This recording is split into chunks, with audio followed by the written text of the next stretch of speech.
Good morning everyone. Welcome back to our online class again.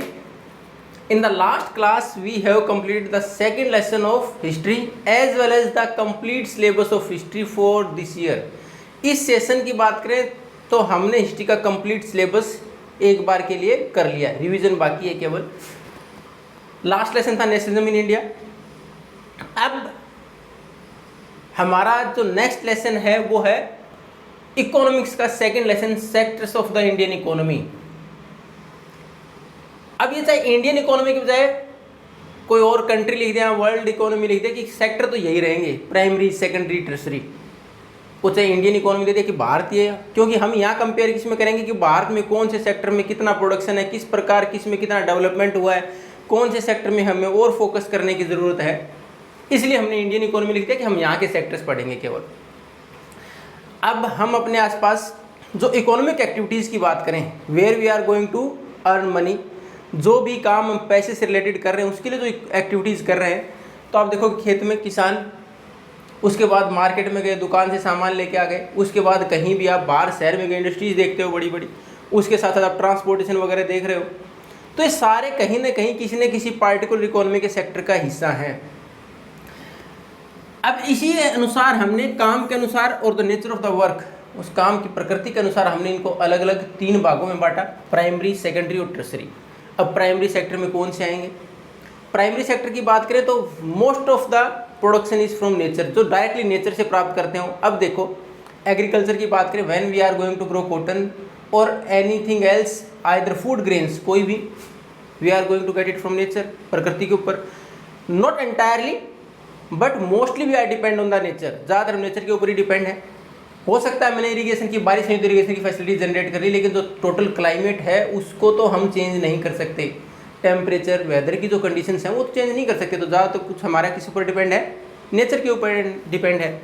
उसी प्रकार हम dairy farming की बात करें तो बायोलॉजिकल प्रोसेस है, उसके ऊपर हमारा नियंत्रण नहीं है कि when the animals are going to multiply, कि जैसे आगे टू गिव बर्थ, कि हमारे यहाँ न्यू बोर्न बेबीज़ के आगे उसके बाद और दूध के लिए जिस प्रकार हमारे पास हर साल के अनुसार बात करें, गाय या भैंस, बकरी, whatever we are going to keep with us, जो भी हम रखें डेयरी फार्मिंग में, ज़्यादातर गाय भैंस की अगर बात करें, दूध दही और घी के लिए, तो उस पर्पज़ में बायोलॉजिकल प्रोसेस हमारे हाथ में नहीं.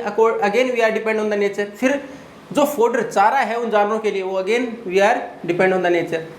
अब फिर अगर हम बात करें माइनिंग की, मिनरल्स हैं, what we are going to take from the nature. फिर हमें जो हमारी लिथोस्फीयर उसमें से निकालेंगे तो नेचुरल प्रोसेस है, वहाँ से मिले हमें. Forestry is also the part of primary. तो ये जो ज़्यादातर हमें डायरेक्टली नेचर से रिलेटेड चीज़ें हैं उसको हमने काउंट किया प्राइमरी में, और ज़्यादातर हम एग्रीकल्चरल रिलेटेड चीज़ें प्राइमरी से काउंट कर रहे हैं. इसलिए हम इसका दूसरा नाम जो आपकी बुक में दे रखा है, agriculture and related sector, agriculture, खेती और उससे संबंधित क्षेत्र. अब उसके बाद बात करें सेकेंडरी की, तो जो प्राइमरी प्रोडक्ट हमें मिला और उसके बाद हमने उसको कन्वर्ट किया, तो हमें उसके लिए कोई ना कोई मैन्युफैक्चरिंग प्रोसेस चाहिए जिसको हमने मोर वैल्यूएबल प्रोडक्ट में कन्वर्ट किया. जैसे हमने छोटा सा एग्जांपल लिया कॉटन का.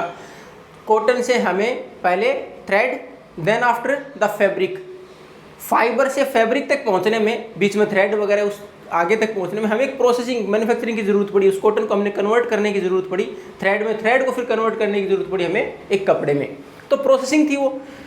जब हमारे पास किसी प्रोडक्ट की प्रोसेसिंग की जाए और इट एड्स वैल्यू, उसमें वैल्यू ऐड हो, और ये ज़्यादातर काम हमारे यहाँ किसी में हो सकता है, हमारे पास घरों में भी हम कोई ऐसा प्रोडक्ट, कॉटेज इंडस्ट्रीज़ की बात करें, स्मॉल स्केल इंडस्ट्रीज़ की बात करें, कोई प्रोडक्शन एक्टिविटीज़ में हम कर रहे हों, लेकिन basically we focus on industries की. हमारे दिमाग में से ज़्यादा प्रोसेसिंग कहाँ हो रही है? बड़ी इंडस्ट्रीज में ज़्यादा प्रोडक्शन की बात करें तो. इसलिए हम इस सेकेंडरी सेक्टर को, जो मैन्युफैक्चरिंग सेक्टर है, इसको हम इंडस्ट्रियल सेक्टर भी बोलते हैं. And the third one which help in the development of both the first two. तीसरा कौन सा है? Tertiary sector. It's not going to produce the goods directly, कोई वस्तुओं का उत्पादन नहीं करता है, लेकिन it's help in the development of first two, जो पहले दो हैं जहां वस्तुओं का उत्पादन हो रहा है, इन दोनों की मदद करता है. अब एग्जाम्पल की अगर बात करें हम, तो फर्स्ट हमें रॉ मटेरियल इंडस्ट्रीज तक पहुंचाना है, या फिर प्राइमरी प्रोडक्ट जो हमारे पास फसलें हैं उसको मार्केट तक ले जाना है, वी नीड ट्रांसपोर्टेशन। तो उस गाड़ी ने या उस गाड़ी चलाने वाले ने तो कुछ प्रोडक्शन नहीं किया, वो अल्टीमेटली फार्मर ने प्रोड्यूस किया, मार्केट तक पहुंचाया, रॉ मटेरियल इंडस्ट्री तक पहुंचाया, सर्विस दी, अपनी सेवाएं दी। उसके बाद कई बार हम डायरेक्ट नहीं बेचते, कोल्ड स्टोरेज जहां हमने सामान को कुछ समय तक रखा कि चलो अच्छी कीमत आएंगी तब बेचेंगे। तो ये उसके साथ साथ हम कहीं ना कहीं कम्युनिकेट करते हैं। आज तो कम्युनिकेशन इतना फास्ट हो गया कि अमन चीज़ इतनी जल्दी डेवलप हो रही है, एक जगह से दूसरी जगह हम कंपेयर कर लेते हैं सामान का, टेक्नोलॉजी इतनी फास्ट हो गई है। तो उसमें कम्युनिकेशन की बात करें तो उसमें वो क्या है, ट्रेजरी सेक्टर। फिर हमारे पास एक रिस्क होता है कि कोई भी चीज़, हमें एक इंडस्ट्री लगाई, कोई एक्सीडेंटल केस हो जाए कि भगवान न करे कि हमने करोड़ों रुपए लगा दिए एकदम से खत्म हो जाए, तो उसके लिए हम इंश्योरेंस करा लेते हैं। तो उसमें क्या इंश्योरेंस, फिर ट्रेजरी सेक्टर। फिर हमें कैपिटल की जरूरत पड़ी किसी इंडस्ट्री के लिए, we are going to get the finance. अब बैंक से हमने फाइनेंस लिया, फिर बैंक ने अपनी सेवाएं प्रदान की ट्रेजरी सेक्टर की। ये सारे ट्रेजरी सेक्टर हैं, ये डायरेक्ट कोई वस्तु का उत्पादन तो नहीं करते, लेकिन दोनों सेक्टर को बढ़ावा देने में, डेवलपमेंट में सहयोग करते हैं। अब ये तो चलो कहीं ना कहीं डायरेक्ट सहयोग तो कर रहे हैं इसमें डेवलपमेंट, लेकिन कुछ एक सर्विस ऐसी हैं जो डायरेक्ट उत्पादन में सहयोग नहीं करती, एट ए लेटर स्टेज कभी लंबे समय में जाकर उसका रिजल्ट मिलता है। जैसे एक टीचर की बात करें, आपको प्राइमरी और प्री प्राइमरी से आपकी शिक्षा शुरू हो जाती है और अल्टीमेटली आप लास्ट तक पहुंचते हो, तो आप ज़्यादा प्रोडक्टिव जो स्किल्स जनरेट करते हो, तो उसमें कहीं ना कहीं उस योगदान तो उन क्लासेस का भी रहा है, लेकिन कितना समय लगा। तो हो सकता है डायरेक्ट उस टाइम पर उत्पादन में सहायक नहीं है, लेकिन लंबे समय में जाके वो सेवाएं सहायक हैं इन सारी चीज़ों के लिए। डॉक्टर है तो शुरुआत से आपकी take care, then after different facilities provide at the lower level like the washerman और द बार्बर, ये सारी सेवाएं तो ट्रेजरी सेक्टर अपनी सेवाएं प्रदान करते हैं। तो इसलिए ये सारी सर्विसेज है, कोई प्रोडक्शन नहीं हो रहा, इसलिए इनका क्या बोल दिया गया, ट्रेजरी सेक्टर के साथ साथ सर्विस सेक्टर। तो ये हमारे पास इकोनॉमी के 3 सेक्टर हैं। अब नेक्स्ट क्लास में हम ये देखेंगे किस प्रकार तो ये इंटरडिपेंडेंट है, किस प्रकार हम इन सारे तीनों सेक्टर को काउंट करते हुए जीडीपी हमारी कैलकुलेट करते हैं, किस प्रकार कौन सा सेक्टर कब इंपॉर्टेंट रहा, कौन से सेक्टर की इंपॉर्टेंस समय के साथ बढ़ती चली गई, या कौन से सेक्टर में हमारे पास there was a decline with time, कि समय के अनुसार उतना डेवलपमेंट नहीं हो पाया जितना होना चाहिए था, और हमारी इकोनॉमी कौन से सेक्टर के ऊपर ज़्यादा डिपेंड है।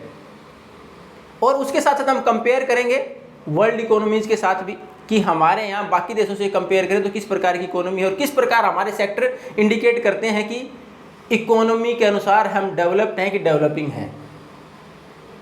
अब इसमें अगर कुछ समझ में नहीं आया, then you can ask by leaving a message और by making a call to me.